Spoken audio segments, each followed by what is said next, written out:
Okay, ito po sa gabi ang ating Rusi Rapid 150cc. Okay, gumagana po ang mga ilaw niya. Okay, yan po ang kanyang indicator dito sa may speed meter. Ganda oh. Ito po yung high low niya.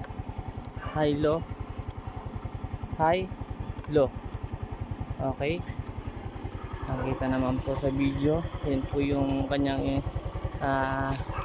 brake light, yung stop light. Ito yung steady ito. Pero pagka binrake mo yan, tingnan natin sa brake. Brake natin, okay, lalakas. Okay, yan siya. Yan po ang ating Rusi Rapid sa gabi. Okay, tignan po natin ang placer. Dito yung placer po natin dito. Ayan, placer po niya. Yan po sa likod. Makikita niyo po sa likod, ganyan po siya. Sa harap naman ay ganyan po siya. Tapos sa kabila naman po, sa kabila okay yan.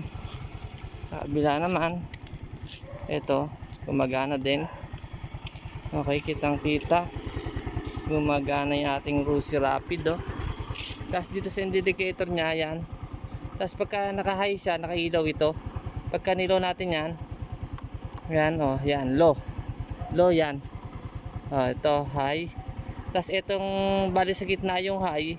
Tapos pag ginanyan mo, bali dim na lang siya. Nakailaw lang sa kanya itong mga puti niya. Puti lang ang ilaw niya. Pero pagka oras na pinindot mo sa gitna, high yan. May kasamang puti at saka yung blue. Tapos ito naman yung low.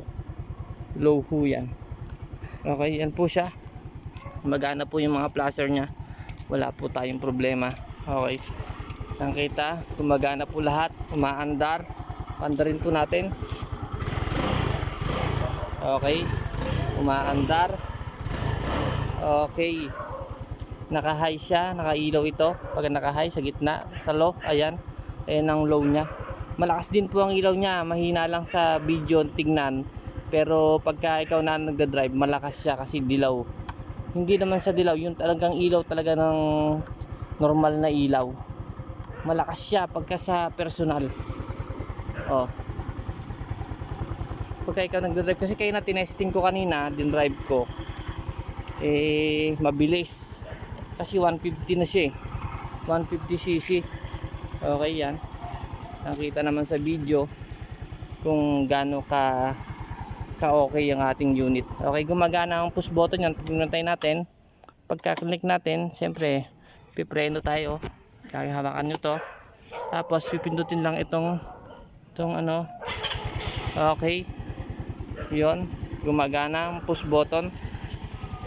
Okay, kitang-kita ang ganda oh. Ganda ng ating Rusi Rapid.